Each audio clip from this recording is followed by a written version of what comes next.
안녕하세요. 저는 김재윤 변호사라고 합니다. 오늘은 여러분께 평상시에 알아두면 쓸모 있는 법 이야기에 관해서 강의를 진행하고자 합니다. 먼저 제 소개를 하자면요. 저는 김재윤 변호사라고 하고요. 제 52회 사법시험에 합격한 후에 사법연수원 42기를 수료하였습니다. 현재는 법무법인 소속으로 상가건물 임대차 분쟁 및 형사사건을 전담을 하고 있습니다. 여러분 평상시에 법 없이도 살 사람이란 말 많이 들어보셨을 거고, 평상시에 주변에 나는 법 없이도 살 사람이다 이런 말을 하신 적도 많을 겁니다. 이 말은 결국 법 없이도 살 수 있다. 그러니까 어떠한 윤리라든가 도덕적인 부분이 충분히 형성된 사람이기 때문에 그런 법이 없더라도 얼마든지 사회생활에 문제가 없다 이런 말로 읽힐 겁니다. 하지만 현대 사회는 굉장히 복잡하고 이해관계가 얽혀있기 때문에 법 없이도 살 사람이라는 게 내가 열심히 그러한 도덕적이고 윤리적인 일을 한다고 해서 남도 똑같은 행동을 할 것이라는 것을 기대할 수 없는 사회가 되었습니다. 이처럼 복잡한 현대 사회에서는 결국 법을 알아야 권리 위에 잠자는 자가 되지 않을 것입니다. 그래서 앞으로 오늘 내용은 제가 여러분께 단편적인 지식을 전달하는 걸 떠나서 법과 사회가 어떻게 변해 나가는지, 서로 어떻게 영향을 미치는지에 대해서 한번 살펴보는 시간이 되도록 하겠습니다. 본격적인 강의에 앞서서 우리 근대 사회에서 가장 큰 영향을 주었던 사건, 그 사건과 그에 따른 법의 변화에 대해서 간단하게 살펴보도록 하겠습니다. 이 사진은 영국 여성 참정권 운동 시작하는 영국 여성 참정권 운동 당시 사진입니다. 18세기 후반까지만 하더라도 영국에서는 여성에게 참정권, 즉 선거에 참여하여 투표를 하거나 본인이 투표를 통해서 선출될 수 있는 권리를 인정하지 않았습니다. 하지만 18세기 후반, 19세기 초반에 여러 여성 인권 인식의 변화에 따라서 여성 참정권 운동이 시작되게 되었고요. 당시 여성 참정권 운동을 이끌었던 크리스타벨 펜커스트와 애니 캔입니다. 당시 이 두 인물이 여성 참정권 운동의 어떤 상징적인 인물인데요. 이 두 분은 실제로 여성 참정권 운동을 열심히 하다 보니까 경찰에 체포되는 것도 수십여 차례고요. 감옥에 가서 감금 생활을 한 적도 굉장히 많이 있습니다. 이런 두 분의 어떤 참정권 운동에 영향을 받아서 영국 사회는 변화하게 되었고, 결국 1918년도에 최초로 모든 여성에게 참정권을 부여하게 이르게 됩니다. 결국 그때부터 영국 여성들은 선거에 참여하여 선거권을 행사할 수 있게 된 것입니다. 이러한 영국에서의 변화에 우리나라도 영향을 받게 되었는데요. 이 사진은 1948년도 대한민국 해방 이후에 첫 선거에서 여성이 참여한 사례입니다. 우리나라는 해방 이후에 일제 시대가 끝나게 되었고, 따라서 법과 제도를 새롭게 만들어야 되는 상황이었습니다. 하지만 당연하게도 선진국의 법과 제도를 받아들일 수밖에 없게 되었고, 당시 미국과 영국의 법제가 정치 부분에서는 가장 많이 영향을 받게 되었습니다. 따라서 당연스럽게도 여성에게도 참정권이 주어졌고, 이에 따라 첫 선거에서 여성이 투표에 참여하게 되었습니다. 이분은 다들 아실 겁니다, 아마. 영국병을 치유했다는 평가를 받는 철의 여인 마가렛 대처 전 수상입니다. 마가렛 대처 전 수상은 1979년도에 영국 최초로 여성 수상이 되었습니다. 결국 1918년도에 영국에서 여성에게 투표권을 인정하였던 것을 시작으로 약 60년 후에는 여성이 한 나라를 이끄는 수상이 될 수 있는 사회 변화로까지 이끌어왔습니다. 이처럼 그 법과 사회는 서로 영향을 주고받으면서 계속해서 발전해 나갑니다. 앞으로는 이러한 그 발전 방향, 그 사회 변화에 대해서 우리나라에서 특히 일어났던 사례에 대해서 간단히 한번 살펴보도록 하겠습니다. 다음으로는 이제 계약관계의 수평화, 경제 민주화에 대해서 한번 말씀을 드리겠는데요. 갑의 횡포라는 이야기를 많이들 들어보셨을 겁니다. 흔히 그 우유 회사에서 대리점에다가 우유를 많이 밀어내기 식으로 주기도 하고, 그리고 건설 부분에서는 하도급 업체에게 건설 대금이라든가 근로자의 노임을 주지 않아서 그런 것들이 문제가 되고, 그게 이제 갑의 관계, 갑의 횡포다 식으로 사회적으로 굉장히 문제가 되었습니다. 그래서 우리 사회에서는 이 갑의 관계라는 그리고 갑의 횡포에 대해서 그 관계를 수평화하는 방향으로 많이 진행이 됐는데요. 제가 한번 설명드릴 부분은 젠트리피케이션이라든가 권리금 제도, 이 부분에 대해서 한번 말씀드리도록 하겠습니다. 젠트리피케이션이라는 낙후됐던 도심이 활성화되면서 결국 그 원주민들이 쫓겨나게 되는 현상을 말합니다.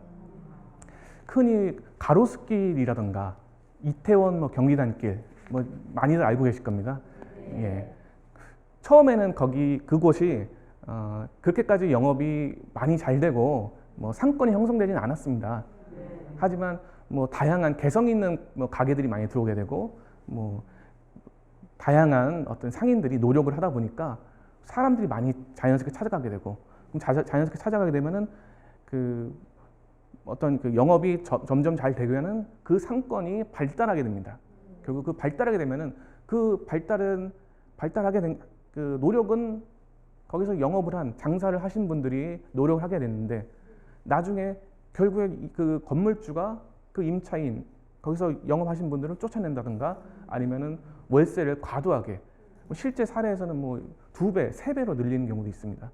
그러면 그분들이 과도한 어떤 이제 월세를 견디지 못하고 나오시는, 그러면 결국에는 형성된 상권은 땅 주인, 건물주가 얻게 되는 그런 현상을 젠트리피케이션이라고 합니다. 젠트리피케이션에서 가장 문제되는 부분이 방금 말씀드렸던 이 영업을 통해서 창출된 그 이익을 누가 가져갈 것이냐, 그 문제. 결국 우리나라 그 임대차 관계, 특히 이제 상가 임대차 관계에서 가장 좀 독자적인 제도라고 할 수 있는 게 권리금 제도가 있습니다. 그래서 그 권리금에 대해서 먼저 간단히 말씀드리자면요. 이런 말이 있습니다. 영업용 건물의 임대차의 영업시설, 비품, 이런 용어를, 전문적인 용어를 쓰는데요.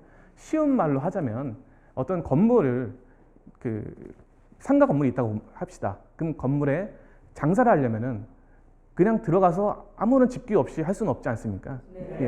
그러다 보니까 어떤 시설을 해야 되고, 그 말이 이제 결국 인테리어라는 말을 많이 쓰죠. 그래서 장사하려면 인테리어 비용만 1억이 든다는 둥, 2억 든다 이런 말을 하잖아요. 그래서 들어갈 때 들어가는 그 인테리어 비용, 그리고 각종 집기류, 가구들만 하더라도 고급 가구들은 굉장히 비싸겠죠. 그런 가구를 들여오고, 그리고 남들과 차별화된 전략을 사용하지 않으면은 결국 영업이 되지 않기 때문에 그분들은 이제 독자적인 어떤 그 레시피를 개발한다든가, 자기만의 메뉴, 아니면 친절한 고객 응대 등을 통해서 자기만의 고객들을 형성해 나갑니다.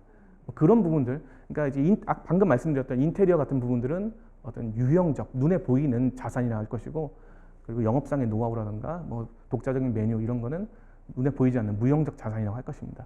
그런 부분들을 통틀어서 권리금이라고 합니다.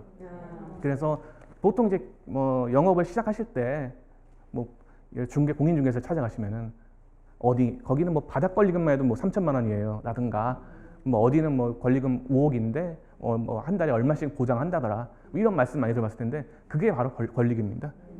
그 권리금에 대해서 한번 말씀드리도록 하겠습니다.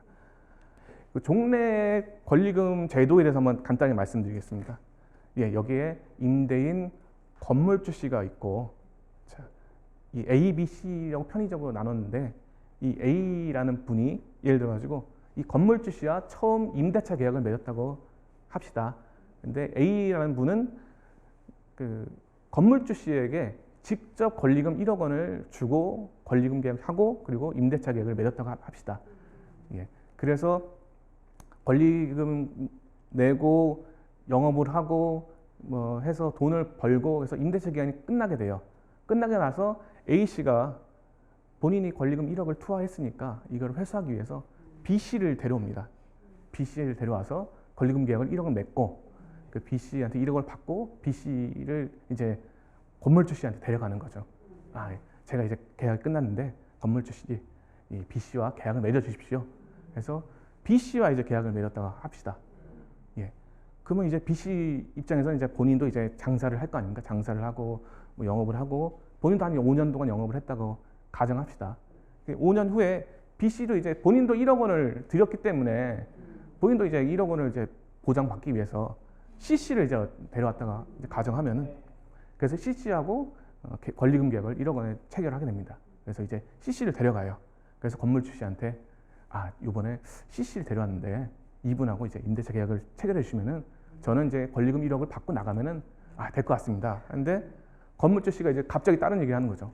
아, 내가 거기를 잘 보니까 앞으로는 이제 내가 그동안 직장 다녔는데 나도 이제 직장 퇴사해서 여기서 영업을 계속 하려고 합니다. 그냥 저는 더 이상 뭐 건물을 세를 못 내주겠네요. 라고 말을 합니다. 그러면 B씨는 1억 원의 권리금을 투하하고 그동안 영업을 해서 자기가 일군 노력이 있는데 갑자기 나가게 되는 아무것도 못 받고 나가게 되는 상황이 된 거죠. 그 종래법에서는 이 B씨를 보호하지 않았습니다. 예, 이 조항 민법 조항인데요. 임차권을 양도한다. 그리고 뭐 전대한다. 이게 무슨 말이냐면은 실무로 장사를 하든 아니면은 그 월세를 살든 중간에 뭐 계약 기간이 2년이든 3년이든 계약 기간 중간에 임대인 찾아가서 아, 저 다른 데로 이사 가게 됐는데 뭐 저 방 좀 비우고 다른 분하고 계약하시면 안 될까요? 라고 했을 때 임대인이 아, 그렇게 하세요. 라고 이야기하는 걸 동의라고 하거든요. 그리고 근데 이 전대 그리고 임차권의 양도 이 두 가지는 보시다시피 임대인의 동의 없이는 행사할 수 없습니다. 그 앞서 그래서 이 B씨는 자기 임차권을 양도하든 전대하든 이 건물주 씨의 동의 없이는 자신의 권리를 행사할 수 없게 되는 겁니다.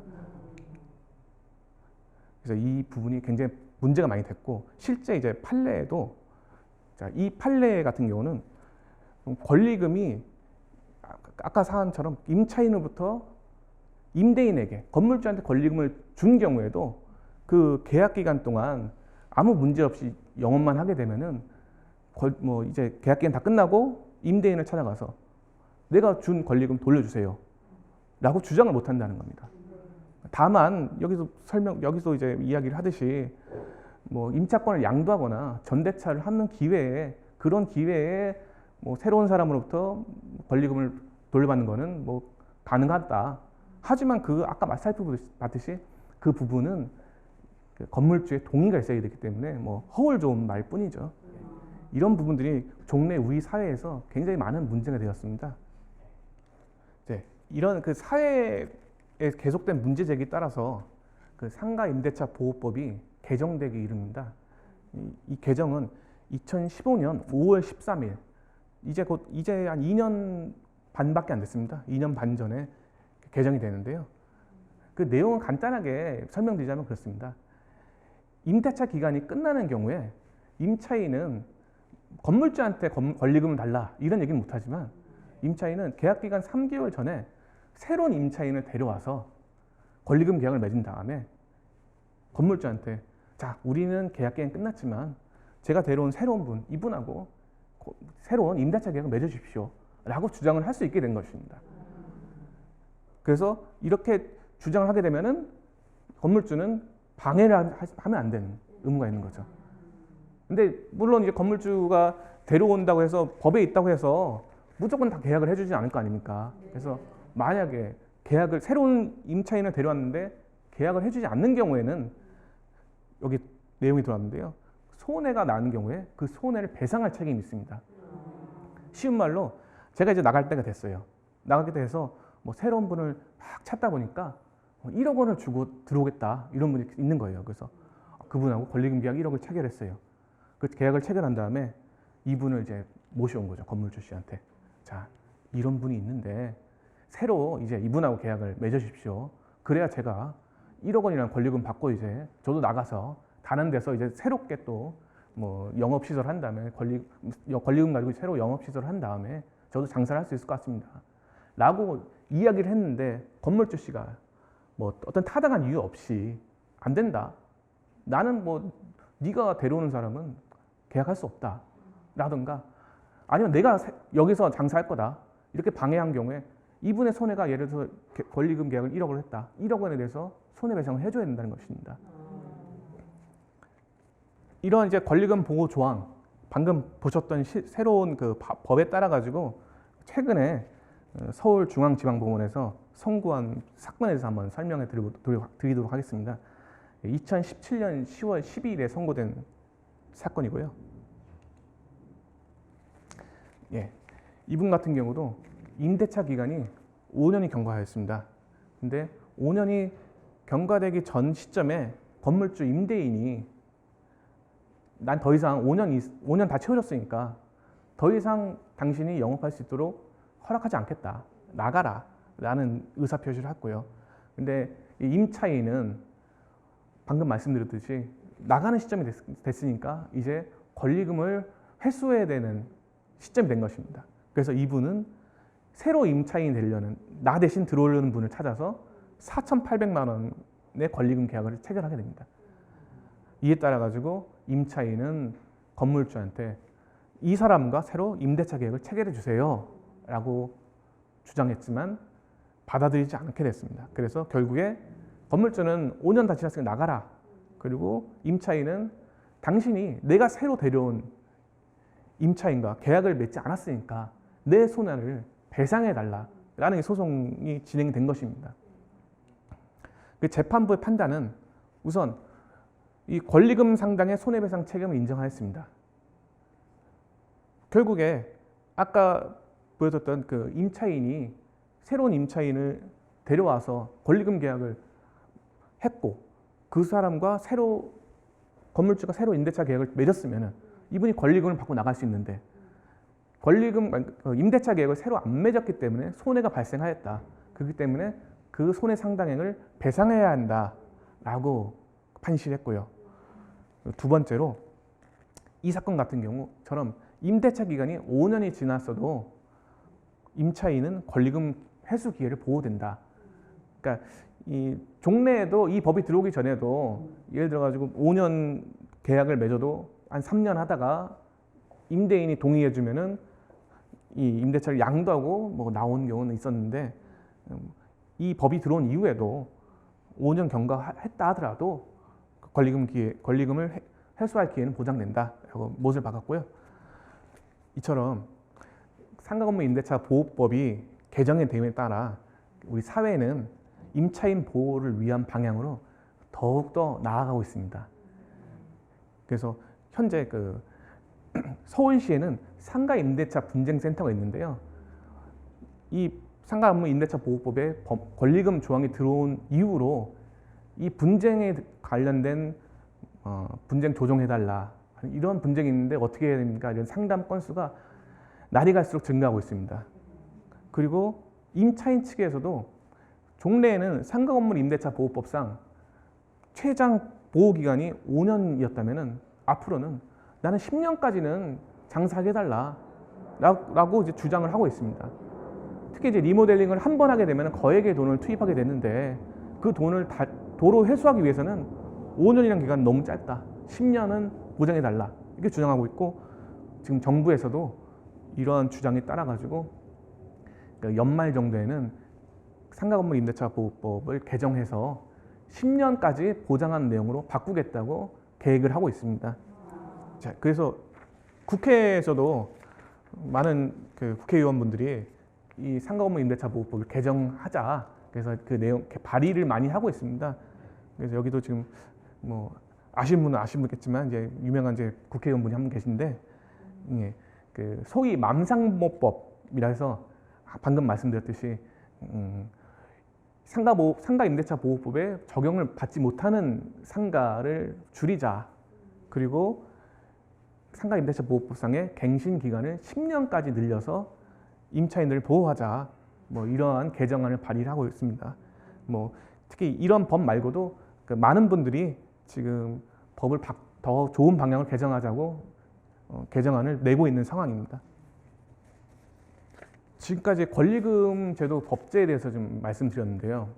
결국 이제 임차인을 보호하는 방향으로 법률이 개정되어 가고 있고 사회가 바뀌어가고 있습니다. 예, 뭐 나는 임차인 아니니까, 나는 갖고 있는 건물 하나도 없으니까 이런 거만 몰라도 돼라고 생각을 하실 수 있는데, 근데 이제 요새 새 사회는 뭐 인생은 제 2막이 있다 해서 퇴직하고 나서 작은 가게라든가 작은 카페를 운영하겠다 이런 분들도 굉장히 많고요. 그리고 우리 사회에서 가장 많이 하는 재테크 수단 중에 하나가 뭐겠습니까? 우리 상가 건물 투자해서 그러면 얼마 수익을 올릴 것이고, 예, 항상 수익률 계산을 하잖아요. 그러면 임차인 입장, 내가 임차인이 된다 한다면은 내가 권리금을 주고 들어간다든가, 아니면 내가 권리금 없는 바닥 권리금이 얼마냐? 그럼 내가 여기서 영업을 해서 잘 되면 나중에 다시 회수할 수 있을까? 라는 걸 생각을 할 수밖에 없게 되죠. 그러면은 그게 법으로 얼마만큼 보호가 되는지, 내가 몇 년 동안 장사할 수 있는지, 월세를 한 달에 얼마씩 올릴 수 있는지, 1년에 얼만큼만 월세를 올릴 수 있는지, 뭐 이런 내용을 잘 알고 계셔야 될 거고, 건물주 입장에서도 예를 들어서 그럴 수 있어요. 여기가 이태원 한가운데 좋은 상가입니다. 근데 이게 싸게 나왔습니다. 라고 해서 덜컥 샀는데 오히려 월세는 굉장히 저렴하고 권리금은 수억 원이 붙어 있을 수 있어요. 그래서 권리금 있으면 얼마나 있겠어. 나는 거기에서 장사하시는 분 나가라고 하신 다음에 내가 장사해야겠다. 실제 그런 사건이 많습니다. 예를 들어서 건물은 1억인데 권리금은 2억, 3억인 경우가 많아요. 건물보다 권리금이 더 비싼 그런 시대가 온 거죠. 그렇기 때문에 우리 여기 계신 분들 얼마나 뭐 임차인이라든가 임대인이 몇 분이나 계신지 모르겠지만 앞으로 사회의 변화, 특히 본인의 삶의 변화가 이 사회의 변화가 맞닿아있다는 것을 잘 알고 어느 정도 그 흐름 정도는 알고 가셔야 될 것 같습니다. 다음으로는요, 아동에 대한 보호 그리고 아동에 대한 법에 대해서 좀 이야기를 드리겠습니다.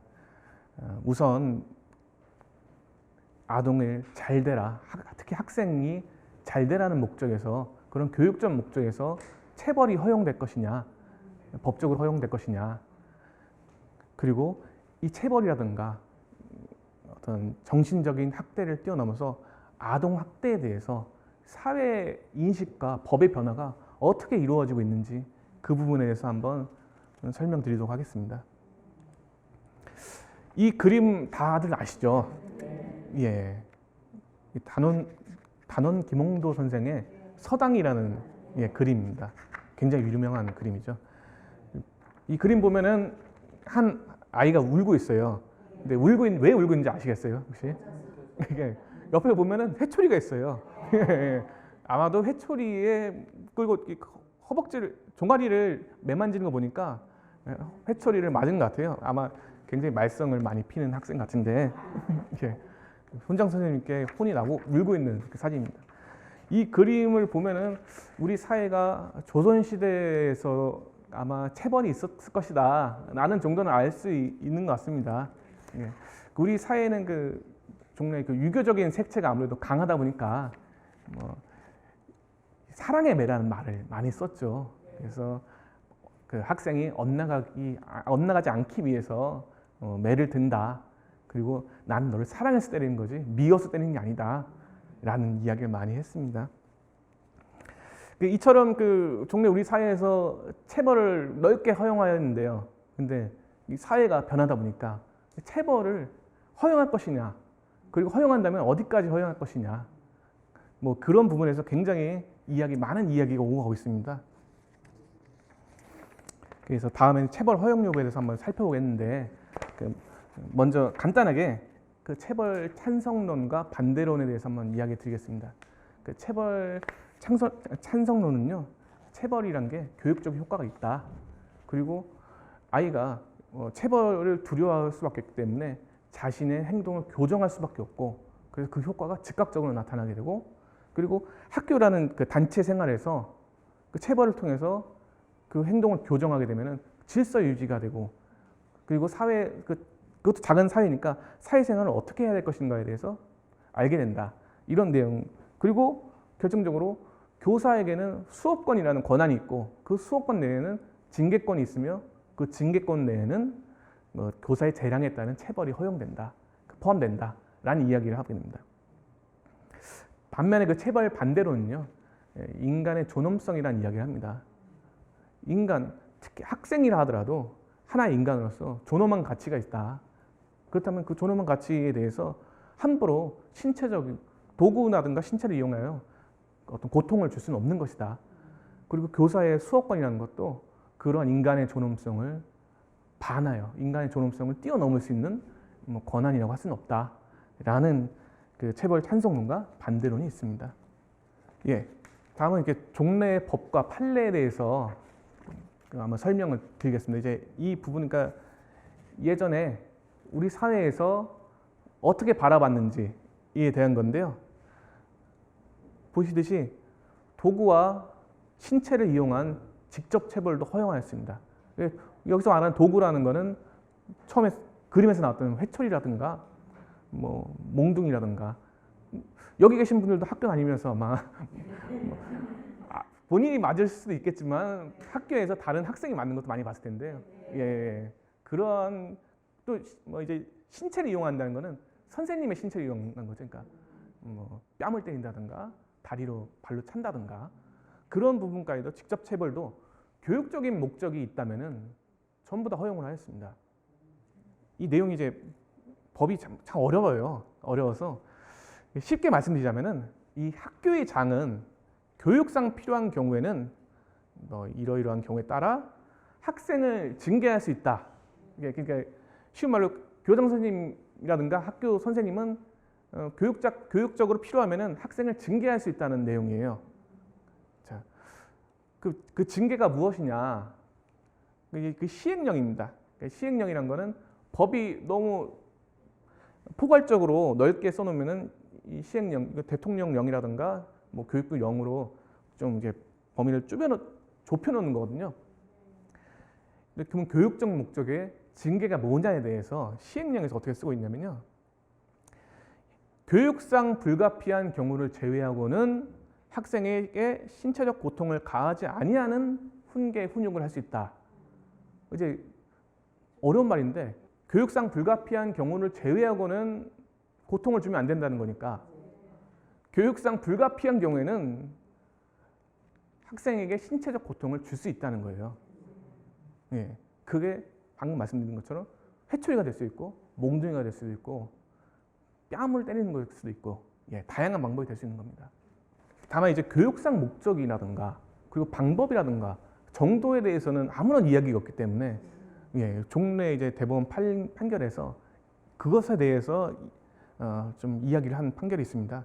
여기 보시면은 91년도 5월 28일 날 선고한 대법원 판결인데요. 교사의 학생에 대한 체벌이 징계권, 정당한 징계권 행사로서 정당하게 되기 위한 요건에 대해서 이야기하고 있습니다.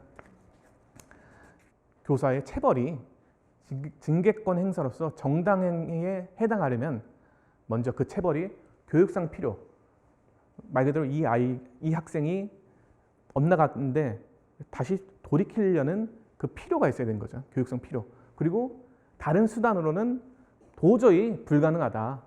그러니까 좋은 말로 얼고 달래고, 예를 들어서 담배를 피는 학생이 있는데 담배 피지 마라. 피지 마라. 예를 들어서 3번, 4번 얘기해요. 근데 계속 피는 거야. 그럼 다음에는 이제 자, 그러면 예를 들어서 얼차려라고 하잖아요. 자, 엎드려 뻗쳐. 또 엎드려 뻗쳐. 그래도 안 되는 거야. 그러면 그때는 몽둥이든 회초리든 이런 방법을 사용할 수 있다는 겁니다. 그리고 그렇게 부득이한 경우에 사용을 한다 하더라도 저기 보시면 그 체벌의 방법과 정도는 사회관념상 비난받지 아니할 정도. 그러니까 우리들이 쉽게 생각했을 때 그 정도 학생은 한 그 정도까지는 때려도 괜찮겠다. 우리 사회 일반인이 여기 91년도입니다. 물론 91년도 생각으로 그 정도 아픈 애는 그 정도 때려도 뭐 그게 사랑의 매야 이렇게 생각하는 그 정도. 교사에게 굉장히 많은 재량권이 주어졌고요. 교사의 그때그때 판단에 따라 가지고 어느 정도 체벌을 하더라도 정당한 행위 때문에 뭐 상해죄라든가 폭행죄 이런 죄가 안 된다고 이렇게 판단한 겁니다. 실제 사안을 보면요, 이게 대구지방법원에서 96년도 12월 27일 날 20년 전에 이제 내렸던 재판이에요. 이제 학생 이게 내용을 한번 설명드리자면요, 학생 지도교사 하잖아요. 예전에 학교에 제일 무서운 선생님이잖아요. 예, 뭐 학교 교문 앞에 서서 뭐 옷을 어떻게 입었냐, 뭐 그리고 뭐 뒷문에서 항상 기다리고 있다가 밤 타고 들어오면은 혼내고 그런 그 학생 지도교사였던 것 같아요. 근데 이분이 학교 이렇게 돌다가 뭐 아마도 뭐 어디 학교 뒤 뭐 창고 이런 데에서 담배 피우고 있는 학생을 적발을 한 것 같아요. 그래서 그 학생을 이제 잡아가지고 아마 20년 전이니까 뭐 기라도 이렇게 잡았겠죠. 기라 잡고 너 왜 담배 피냐? 너 왜 여기 숨어서 담배 피냐? 얘기했는데 이 학생이 거짓말을 했나 봐요. 아마도 근처에 담배 꽁초가 있고 뭐 주머니에 담배도 들어가 있고 뭐 라이터도 있고 담배 냄새도 잔뜩 나는데 안 폈습니다. 안 폈습니다. 뭐 그리고 좀 반항을 했겠죠. 왜 나한테 이래요? 뭐 이런 식으로 좀 고등학교였던 것 같아요. 예.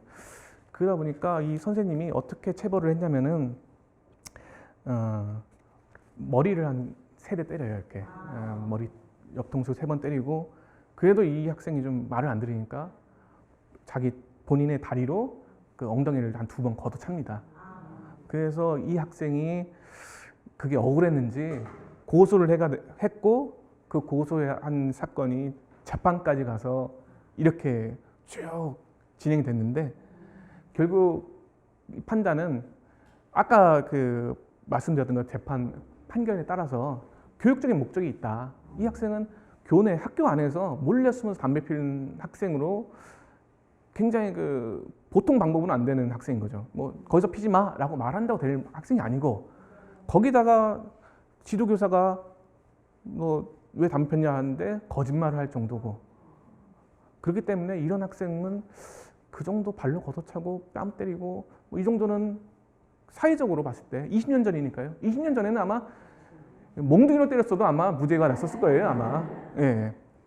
정당행위로 해당하기 때문에 무죄가 된다라고 이렇게 재판을 했습니다. 예.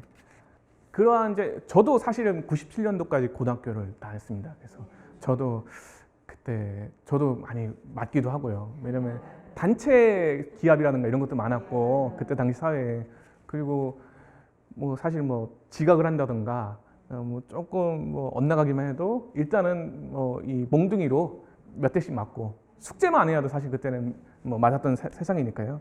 네, 당시에도 좀 불합리한 거 아닌가 이런 생각 많이 했던 것 같아요. 저도 그렇고 저희 같은 반 학생도 그렇고 그래서 그런 문제 제기가 한 10년 이상 계속 됐던 것 같아요. 그래서 사회적으로 인식이 많이 변화가 되었는데요. 특히 오장풍 교사 사건을 아실지 모르겠어요. 이게 2010년도에 굉장히 사회적으로 큰 이슈가 됐던 사건인데요. 왜 오장풍 교사냐면요. 이분 성함이 그 성이 오씨예요. 성이 오씨인데 한 번 때리면 학생들이 장풍이 맞은 것처럼 날아가는 거예요. 그래서 그거를 찍어가지고 아이들이 뭐 SNS에 올리니까 그거를 이제 같은 또래 애들이 다 보면서 오장풍 하다 보니까 오장풍 교사다. 그래서 당시에 이 교사의 체벌이 너무 심하다. 그리고 어떻게 학생이 뭐 몇 미터를 날아갈 정도로 체벌을 하게 되냐. 이런 문제제기가 굉장히 많이 됐어요. 물론 이제 이 오장풍 교사 이분은 개인적으로는 그렇다고 하더라고요. 굉장히 학생들에 대해서 열의를 많이 갖추고 학생들이 공부도 잘하고 좀 올바른 길에 들어서기 위해서 본인이 굉장히 많이 노력을 했다고 하긴 합니다. 하지만 이분이 교육적인 목적이 그렇게 많았다 하더라도 이 수단이라든가 방법이 너무 잘못됐다라는 사회적 인식이 일어나게 됩니다. 그래서 결국 이 오장풍 교사 이분은 해임 처분을 받게 돼서 교직을 떠나게 돼요. 그래서 이러한 이제 일련의 사건들과 체벌에 대해서 문제 제기를 하면서 이런 인식이 생기는 거죠. 교사가 교육적으로 나는 이 학생을 올바른 길로 이끌어 나가겠다. 마음속으로 그런 목적이 있다 하더라도 받아들이는 사람이 너무 심하게 받아들이면 정신적으로 트라우마가 될 수도 있고 육체적으로도 상처를 입고 고치기도 쉽지 않을 수도 있고 그런 문제들이 많다. 이 문제 제기가 되게 됩니다. 그래서 이 체벌을 금지하는 쪽으로 법을 바꾸자라는 이야기가 생기게 됐고요. 결국에 시행령이 개정됩니다.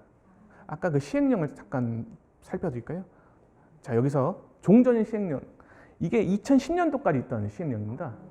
불과 한 6년, 7년 전만 해도 이 교육상 불가피한 경우에는 때려라. 예, 이 법이 그랬어요. 근데 시행령이 자, 2011년 3월 18일 날 개정이 됩니다. 자, 여기 보시면요. 지도를 할 때에는 자, 뭐 이러이러한 방법으로 훈육 등의 방법으로 하되 도구, 신체 등을 이용하여 학생의 신체에 고통을 가하는 방법을 사용해서는 안 된다. 회초리, 몽둥이, 주먹, 발 사용하면 안 된다는 겁니다.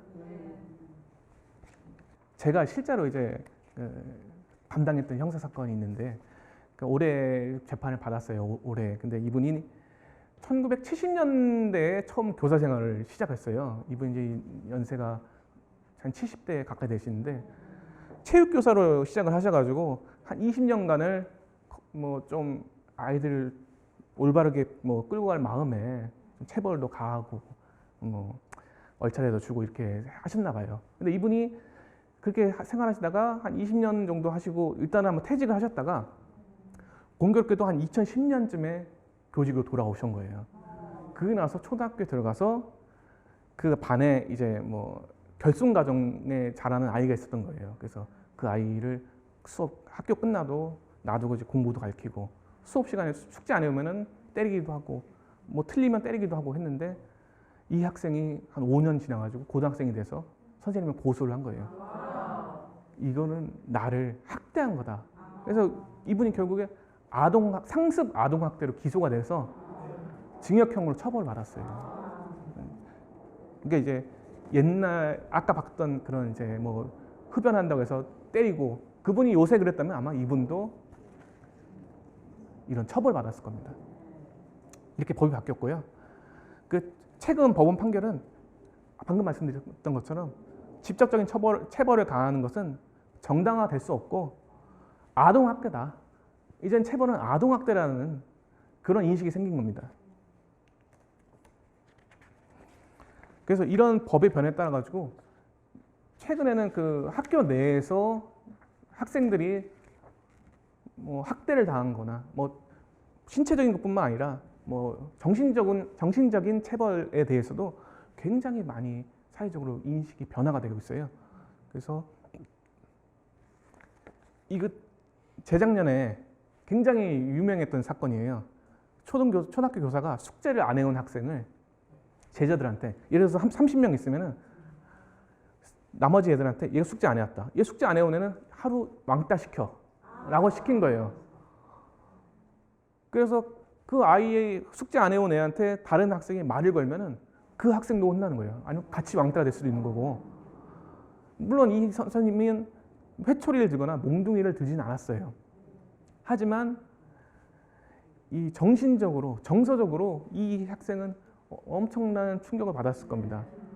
특히 초등학생 정도밖에 안 됐는데 하루 종일 아무도 말을 걸지 않아요, 나에게. 그리고 만약에 그게 되풀이 된다면은 다른 아이들이 은연중에 계속 왕따를 시키겠죠. 예. 그래서 이 초등학교 교사는 이 정서적인 학대 행위 당해서 아동학대로 처벌받게 됩니다. 그래서 이런 정서적인 체벌도 이제는 더 이상 용납할 수 없다라고 사회가 변하게 된 것이죠. 이 사건 2015년 12월 23일 날 선고된 사건인데요. 굉장히 유명한 사건인데 이 사건은 스펀지로도 때리지 마라 이런 사건이에요. 이거는 이제 그 유치원 유치원 보면 그 1년에 한 번 정도 그 장기자랑 하잖아요. 예, 예. 6살, 7살 이런 애들이 이제 장기자랑 이제 시키고 무슨 옷 입히고 장기자랑 하는데, 근데 보육원, 그 이제 유치원 원장이 그걸 이제 보고 있다가 애들이 말을 들으면 얼마나 듣겠습니까? 안 듣는 애가 이제 뭐 땡깡 부리고 이런 애가 있으니까 옆에 이게 뭐 스펀지가 있었나 봐요. 그 스펀지로 머리를 때린 거예요. 그래서 그거를 엄마가 또 보고 왜 우리 아이를 스펀지로 이렇게 학대하느냐, 이게 학대 아니냐라고 이제 문제를 제기했어요. 근데 이 원장님은 그거는 단순 훈육 차원이었고 교육적 목적이었기 때문에 이건 학대가 아니다라고 주장을 했는데요. 그 대법원에서는 전혀 뭐 스펀지로 때렸으니까 아무리 작은 아이라 하더라도 뭐 상처는 없을 겁니다. 하지만 이 아이가 다른 아이들이 다 같이 있는 장소에서 나만 어제 스펀지로 맞게 되면은 굉장한 그 정신적인 충격일 것이고, 그리고 평소에 나를 가르치던 원장이 때린 거 아닙니까? 그래서 정신적으로 충격을 입었을 것이고, 그 정신적인 충격은 평생 가져갈 상처가 될 것이다 라고 판단을 했습니다. 특히 당시 상황을 봤을 때 이건 훈육이 아니라 본인이 이제 그 욱하는 마음에, 사적인 감정에 체벌을 한 것이다 라고 판단했습니다. 그래서 아동학대가 인정돼서 처벌을 받게 되었습니다. 자, 이제 앞으로 사회 변화 그리고 법의 변화까지 한번 더 어떻게 진행될 것인가 한번 이야기해 보자면요. 그 아동복지법 제5조에 보호자 등의 책무라는 조항이 이제 2015년 3월 27일에 신설됐습니다. 이 보면요, 내용이 아동의 보호자는 아동에게 신체적 고통이나 폭언 등의 정신적 고통을, 그러니까 신체적 고통, 폭언, 정신적 고통을 가해서는 안 된다. 이 아동의 보호자라는 건요, 여기서 학교 선생님 그리고 뭐 유치원의 뭐 보육교사 뿐만 아니라 부모까지 포함되는 겁니다. 그러니까 물론 이제 책무이기 때문에 이걸 어긴다 해서 뭐 처벌하겠다라는 건 아니지만 일종의 의무를 지운 거예요. 그러니까 앞으로 부모들도 아이들을 때리거나 욕하거나 뭐 폭언을 가한다든가 부당한 대우를 해서는 안 된다라는 조항이 법이 생긴 거고, 앞으로는 조금 더 많은 변화가 있을 것입니다. 최근에도 뭐 괌 부부 사건이 있었죠. 근데 괌에서 아이를 자동차에 놔두고 나왔는데, 근데 이제 근데 미국이라는 사회에서는 즉각 경찰이 출동해가지고 그 부모를 체포했어요. 근데 아직까지 우리 사회에서는 그 정도는 학대가 아니에요, 사실. 아이를 뭐 놔두고 나올 수도 있다라고 이렇게 인식이 있어요. 근데 아마 불과 이제 한 3년, 4년만 지나면은 아마 아이만 혼자 집에 둔다든가 차에 놔둔 경우에도 아동학대가 될 수 있는 그런 사회가 될 것입니다. 그만큼 아동은 우리 사회를 우리가 보호해야 될 그 앞으로의 인적 자원이기 때문에 더더욱 아동에 대한 관심이 많아질 것입니다. 어느 정도 우리 사회의 지금까지의 변화에 대해서 뭐 많은 이야기를 제가 드리진 못했지만 뭐 어느 정도 화두 정도 던져 드린 것 같습니다. 그 앞으로는 이제 4차 산업혁명이라고 하잖아요. 그래서 AI라고 하고, 또 특히 뭐 바둑을 AI가 이겼다 뭐 이런 이야기도 있고, AI가 뭐 직업을 대체할 것이다. 그리고 뭐 유전자를 바꿔서 뭐 병을 고친다. 근데 그에 따른 법에 어떻게 규율할 것인가에 대해서 굉장히 고민을 많이 하고 있습니다. 한 가지 예를 한번 들자면요, 그 자율주행차에 대해서 많이 들어보셨죠? 예, 그러니까 운전자가 더 이상 필요 없고 AI가 자동차를 이제 운전을 하는 거예요. 이제 불과 한 3년 정도면은 이제 완전 상용화가 된다고 합니다. 각국에서 예상하기로. 그래서 지금 이제 AI 자율주행차를 어떻게 법으로 규율할 것인가에 대해서 각국에서 법을 연구를 많이 하고 있어요. 그런데 지금 그냥 자율주행차를 어떻게 규율할 것인가 하면 와닿지 않으실 텐데, 그 예를 한 가지만 들어볼게요. 예를 들어서 자율주행차를 타고 가는데 그 종래에는 운전자가 판단하겠죠. 근데 사고가 나야 되는 상황이에요. 사고가 날 수밖에 없는 상황이에요. 근데 왼쪽으로 틀면은 운전자가 살아요. 대신 10명이 죽어요. 오른쪽으로 틀면은 아무도 죽지 않지만 운전자가 죽어요. 그 경우에 AI 자율주행차가 운전자를 희생시킬 수 있을 것이냐. 어떻게 보면 내가 고용한 자동차가 나를 죽일 수 있게 할 것인가. 근데 지금 이제 3년밖에 안 남았습니다.